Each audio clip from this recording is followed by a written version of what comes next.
இப்போ நிறைய பேர் தென்னை மரம்லாம் ஏற தெரியாது, நீங்கள் அசால்ட்டாக எதுவுமே போடாமல் ஏறுறீங்க. எப்படி ஏற கற்றுக்கணும்? நான் சின்ன வயசில் ஏறிட்டு இப்போ எனக்கு ஏற தெரியாது, எப்படி ஏற கற்றுக்கலாம்? கற்றுக்கிறது வந்து தானாக ஏறிட்டு தான், எல்லாம் சின்ன பிள்ளைங்க ஏறுற மாதிரி தான். முத ஏறணும்னா எப்படி ஏறணும்? முதல்ல இந்த வெட்டுக்கு வச்சு ஏறணும். இந்த வெட்டு மடல் புரிஞ்சிருக்கல. ஆமாம் ஆமாம். இதுதான் இந்த இதான் நமக்கு தெரிஞ்சு கொடுக்கும். ஓ சரி சரி. பிடிச்சி தான் அப்படியே ஏறணும். ஆனால் நீங்கள் வெறுங்காலில் ஏறுறீங்க, நாங்களாம் ஃபஸ்ட்டு ஏறும்போது எப்படி ஏறணும்? ஃபஸ்ட்டு அவங்க எல்லாருமே தடை போட்டு தான் ஏறுவாங்க. தடைனா இந்த ரவுண்ட் கயிறு போட்டு ஏறுவாங்க. ஓ சரி. எனக்கு சின்ன வயசுலேருந்தே பழக்கம். இது ஏறி இது தடை எப்படி வச்சு ஏறுது காஞ்சிக்கு தான் வச்சு ஏறுது. ஓ இந்த பதவு இருக்கு பாருங்க. ஆமாம், பதவுல வச்சு அப்படியே ஓரளவு வரையும் இப்படி ஏறுவீங்க. அதுக்கப்புறம் எப்படி ஏறணும்? அதுக்கப்புறம் மரத்து ட்ரைனிங் வந்துடும். ட்ரைனிங் வச்சா துள்ள வெட்டிதான் எப்படி அதெல்லாம் ஸ்கெட் தான் பிடிச்சிக்கிட்டு நல்லா துள்ளணும். துள்ளி தான். அதுக்கப்புறம் மரத்தை இப்படி பிடிச்சிக்கிறீங்க, மேலே போய் மாட்டி அது எப்படி பிடிச்சிட்டு ஏறுறீங்க?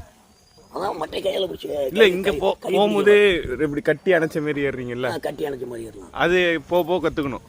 அது வழுக்கும் போது கட்டி பிடிச்சி வழுக்கும் போது அதை எப்படி பண்ணி காட்டுங்க. வழுக்கிற மாதிரி இருந்துன்னா சரி சரி சரி சரி. நம்மளுக்கு உந்தி கொடுக்குறது இந்த தடை தான். கால் தான் முக்கியம் இதுக்கு. கால் இந்த ஒரு வெட்டு இருக்கு பாருங்க. ஆமாம், நம்மளுக்கு தாங்கி கொடுக்கும். சரி சரி. அதெல்லாம் வழுக்கு.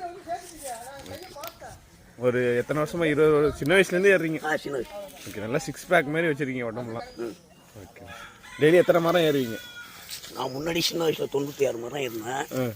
இப்போல்லாம் 10 மரம் ஏறினது இதாகுது. ஓகே, ரொம்ப நன்றிண்ணே. உங்கள் ஊர்? ஊர் ராஜஸ்தான், திருநெல்வேலிபுரம். ஓகே, ரொம்ப நன்றிண்ணே. சரி.